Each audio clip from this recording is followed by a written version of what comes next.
ಮಾಜಿ ಮಸಾಲ. ಎಂತ ಅಡಿಗೆಯ ರುಚಿಯಾಗೋ ರಹಸ್ಯವು 20 ರೂಪಾಯಿ.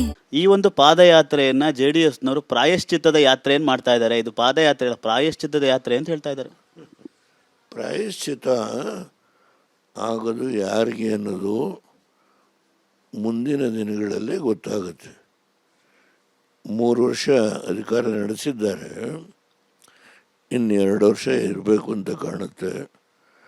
ಈ 2 ವರ್ಷದೊಳಗೆ ಈ ನಡವಳಿಕೆ ಏನಿದೆಯಲ್ಲ, ಈ ನಡವಳಿಕೆಯಿಂದ ಪ್ರಾಯಶ್ಚಿತ ಕಾಂಗ್ರೆಸ್ಗಾಗುತ್ತೋ JDSಗಾಗುತ್ತೋ ಕಾದು ನೋಡೋಣ.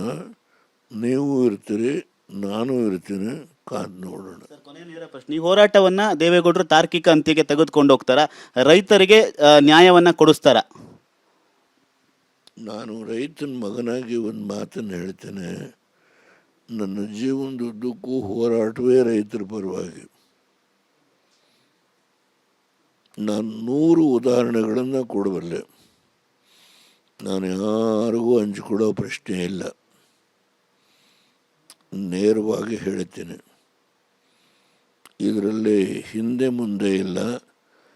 ಕೆಲವು ಹೋರಾಟಗಳ ಹೆಸರನ್ನು ಹೇಳಿದರೆ ಅವ್ರ ಮನಸ್ಸಿಗೆ ನೋವಾಗುತ್ತೆ. ಅದನ್ನು ದಯಮಾಡಿ ಅನ್ನಿತ ಭಾವನೆ ಮಾಡಬೇಡಿ.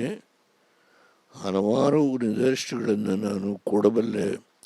ಹಿಂದೆ ಯಾವ್ಯಾವ ಸಂದರ್ಭದಲ್ಲಿ ಧರ್ಮದ ಸಿಂಗ್ ಕಾಲದಲ್ಲಿ ಏನು ಹೋರಾಟ ಆಯಿತು, ಇದೆಲ್ಲ ಹೋರಾಟ ವಿಷಯದ ಬಗ್ಗೆ ನಾನು ಹಿಂದೆ ಮುಂದೆ ನೋಡಲ್ಲ. ದೇವರಾಜ ಕಾಲದಲ್ಲಿ ಏನು ಹೋರಾಟ ಆಯಿತು, ಇವೆಲ್ಲ ತುಂಬ ವಿಷಯ ಇದೆ. ಅದರಿಂದ ದೇವೇಗೌಡರು ಶರೀರಕ್ಕೆ ವಯಸ್ಸಾಗಿದೆ, ಬುದ್ಧಿಗೆ ವಯಸ್ಸಾಗಿಲ್ಲ. ಬುದ್ಧಿ ಅದಕ್ಕೆ ವಯಸ್ಸಾಗಿಲ್ಲ.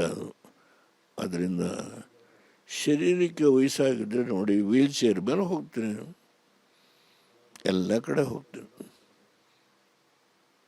ಪ್ರಾಯಶ್ಚಿತ ಯಾರಿಗಾಗುತ್ತೆ ಅನ್ನೋದನ್ನು ಸ್ವಲ್ಪ ಕಾದು ನೋಡಿ. ನೀವು ತುಂಬ ಸಂತೋಷ. TV9 ಮತ್ತು ಬಾಕಿ ದೃಷ್ಟಿ ಮಾಧ್ಯಮಗಳು ನೀವು ಹಲವಾರು ಸಂದರ್ಭದಲ್ಲಿ ನ್ಯಾಯವನ್ನು ಎತ್ತಿ ಹಿಡಿಯಲಿಕ್ಕೆ ಹೋರಾಟ ಮಾಡಿದರೆ ನಿಮಗೆ ಅಭಿನಂದಿಸ್ತೇನೆ. ವೀಕೆಂಡ್ ವಿತ್ ರಮೇಶ್ ಅಂತ ನೀವೇ ಮಾಡಿದ್ರಲ್ವಾ, ನಮಗೆ ತುಂಬ ಸಂತೋಷ. ಇದಿಷ್ಟು ಮಾಜಿ ಪ್ರಧಾನಿ HD ದೇವೇಗೌಡರ ಮಾತು. ಈ ಒಂದು ಯಾತ್ರೆ ರೈತರ ಪರವಾಗಿ ಮಾಡ್ತಾ ಇದ್ವಿ. ಯಾರಿಗೆ ಪ್ರಾಯಶ್ಚಿತ್ತದ ಯಾತ್ರೆ ಅನ್ನೋದು ಇನ್ನೇ ಕೆಲವೇ ದಿನಗಳಲ್ಲಿ ಗೊತ್ತಾಗುತ್ತೆ. ಇದನ್ನು ನಾವು ನೋಡ್ತೀವಿ, ನೀವು ನೋಡಿ ಅನ್ನೋ ಮಾತನ್ನು ಕೂಡ ಹಂಚ್ಕೊಳ್ತಾ ಇರುವಂಥ ಕ್ಯಾಮ್ರಾಮನ್ ಪ್ರೇಮ್ ಜೊತೆ ಸುನಿಲ್, TV9 ಬಿಡದಿ.